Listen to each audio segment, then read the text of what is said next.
Internal versus external control? What's popping, people? It's Dante, getting my morning started here in Fairmount Park, Philadelphia. Check it out, I got a sword. Sword or shield, which one? Hopped off the bus, and as it rains, I've been reflecting on the external world, and the things that are out of our control. The external world? A lot of what happens in the external world is out of our control. Events, moments, even conversations. The things that penetrate the air and enter your ear canal, or the things you perceive with your eyeballs, none of it is truly in our hands. What we can't control is how we position ourselves in the world. You can stand in front of a tree. You can listen to the sound of birds. But if you walk through the city, you'll hear the chaos, the screaming, the shouting. For example, the other day, a friend texted me about a shooting at Dilworth Plaza during the Christmas Village. A 14-year-old shot someone. It's crazy out here. What we can't control? While these events are out of our control, we are always responsible for how we respond. I could live in fear. I could cower down, stay inside, and avoid the rain because I don't want to feel the cold. I could avoid City Hall because something terrible happened there. But I believe our mind is the ultimate guide. Our mind is the ultimate guide in life, responsible for how we feel and how we experience our everyday lives. The power of the mind is phenomenal. Thoughts come to us, but they don't necessarily originate from us. They might arrive via someone texting you, talking to you, or even from the ether. Sometimes, they're memories or worries about the future. Living in the eternal now. When you shut down your mind and exist in the present, that's where true empowerment lies. To feel bliss as an individual, recognize what's in your control and how to respond to it. It's a lesson. Detach from the external and reclaim power over your mind. When I practice street photography, I go out with no preconceived notions of what I'll find. I let life flow toward me and respond with my intuition. I can't control the people on the street, the light, or the moments. I can only control being there on the front lines of life. The ultimate feeling of bliss comes through movement, walking, and existing in the moment, allowing life to flow naturally.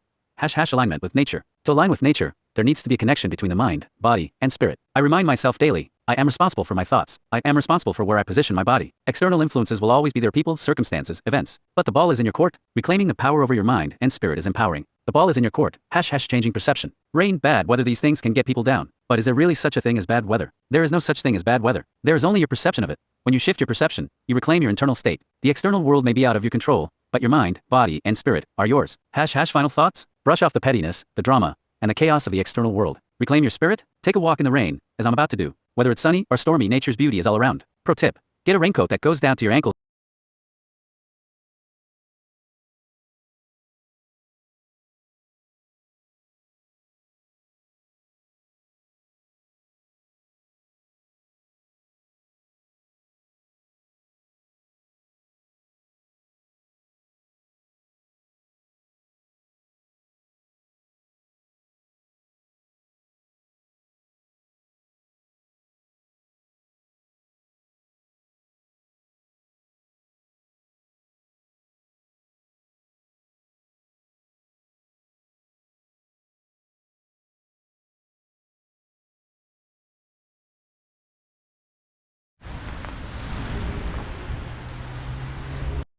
What's poppin', people? It's Dante, getting my morning started here in Fairmount Park, Philadelphia. Check it out, I got a sword.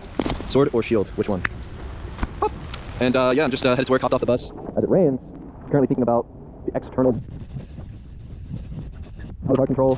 I think maybe a lot of the things that are occurring in the external world, whether they're events, moments, or even conversations that penetrate the air and enter your ear canal, even things that are within your perception via the eyeballs, you know, these things are maybe out of our control, but we are responsible for how we position ourselves in the world, within the physical world, right? You can position yourself in a park, you can stand in front of a tree, you can listen to the sounds of birds, but if you walk throughout the city, you'll hear the chaos, you'll hear the screaming and shouting, or even just the other day, I received a text message from a friend alerting me that there was a shooting at Dilworth Plaza during the Christmas Village. Some 14-year-old shot someone, you know, it's crazy. I feel as though these things are maybe out of our control generally, but what we are responsible for is how we respond to these things, right? I could be in fear, cower down, stay inside, not go outside because it's raining, because I don't want to feel the cold air. I could never go out to the streets and visit City Hall again because now I know that something terrible has occurred there. But I believe that our mind is the ultimate guide in life and the ultimate thing that is responsible for how we feel and how we experience our everyday lives, right? Where the power over the mind is phenomenal, right? I feel as though when you receive a thought and it comes to you, it's not necessarily coming from your mind, but it's being delivered to you. And it could be delivered to you from somebody else in the world, giving you information, texting you, talking to you. It could be something that arrives to you from the ether. It just kind of floats in your head and you're reliving a past memory or thinking about the future.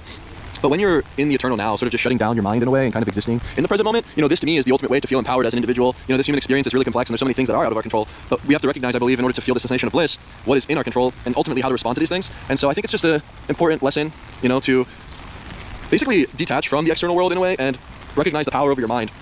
You know, for me, when I'm practicing street photography and I'm out there in the world, you know, I go out there without any preconceived notions of what I will find, right? I sort of just let life flow towards me, and then I'm there and I'm prepared with the camera and I'm responding to the moments as they come to me. But I'm not in control of the people that are on the street. I'm not in control of the light and the moments that occur. I'm only responsible for being there on the front lines of life with my camera, responding with my intuition, making pictures with spontaneity. You know, this is to me the ultimate feeling of bliss, is through movement and walking and existing in the moment and allowing life to flow naturally, you know, and to be in alignment with nature, I believe, requires this ultimate connection between the mind, the body, and the spirit. And as I go through my everyday life, I always remind myself that I am responsible and in control of my thoughts. I am responsible and in control of where I position my body, right? I think that we can do certain things in life because we are influenced from others, because we are influenced from the external circumstances, but ultimately it's up to you, and the power and the ball is in your court. And I find that to be extremely empowering. Just some random thoughts this morning.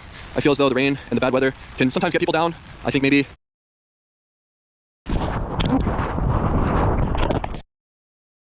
in the rain, I really enjoy